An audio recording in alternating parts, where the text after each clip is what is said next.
മുരങ്ങയുടെ product വർഷങ്ങളായിട്ട് പുറത്തുണ്ട്.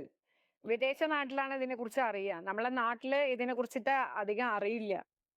അപ്പോൾ നമ്മളെ കൃഷിക്കൂട്ടം എന്നുള്ളതിലും നമ്മളെ എന്താ പറയാ കുടുംബശ്രീ മുഖാന്തരം നമ്മൾക്ക് ഇങ്ങനെ ഒരു സംരംഭം തുടങ്ങാന്ന് പറഞ്ഞു. അപ്പൊ ഞങ്ങൾ അങ്ങോട്ട് തുടങ്ങി. അപ്പൊ പരിസരത്തുള്ള മുരങ്ങകളൊക്കെ ശേഖരിച്ചു. അതിന്റെ പ്രോസസ്സ് ഇത് പരിസരത്തുള്ള മുരങ്ങ കൊണ്ടുവരും, കഴുകി ഉണക്കി ഡ്രയറിലിട്ടിട്ട് ഉണക്കും. നമ്മൾ ഉണക്കിയതിന് ശേഷമാണ് ബാക്കി ബൈ പ്രോഡക്ട്സ് ഒക്കെ ഉണ്ടാക്കണം. മുരങ്ങയില മാത്രമായിട്ടും പൊടിക്കുന്നുണ്ട്, അതിനെ മുഴുവൻ ബൈ പ്രോഡക്ട്സും ആക്കുന്നുണ്ട്.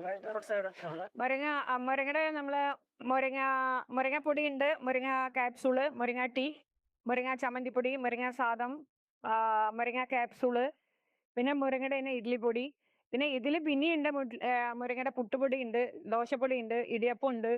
പിന്നെ മുരങ്ങയുടെ തന്നെ ലഡു പോലെ ഉണ്ടാക്കുന്നുണ്ട്. പക്ഷെ അതൊന്നും നമ്മൾ കൂടുതൽ കൊണ്ടുവരാറില്ല. കാരണം എന്താ വെച്ചാൽ അത് പോവാൻ ബുദ്ധിമുട്ടാണ്. മുരങ്ങ എന്ന് പറയുമ്പോൾ ആർക്കും അത്ര ഇഷ്ടമുള്ള കാര്യമല്ല. അതുകൊണ്ട് ഇപ്പൊ കുറച്ച് ഐറ്റംസ് ഞങ്ങൾ 8-9 ഐറ്റംസ് ഞങ്ങൾ കൊണ്ടുവന്നിട്ടുണ്ട്.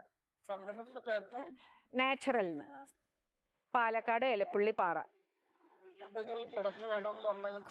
അതിൽ ഈ നമ്മളതിൽ പ്രൊഡക്റ്റ് വാങ്ങിക്കുന്നവർക്ക് അല്ലെങ്കിൽ ഞങ്ങളുടെ അടുത്ത് ഇതൊരു ചെറിയൊരു ഇത് കൊടുക്കുന്നുണ്ട്.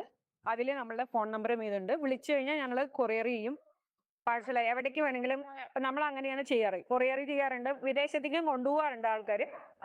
അവർക്ക് നമ്മൾ കൊറിയർ ചെയ്ത് കൊടുക്കും. തരുന്ന നമ്പറിൽ വാട്സപ്പും ഉണ്ട്, കോൾ ചെയ്യുകയും ചെയ്യാം.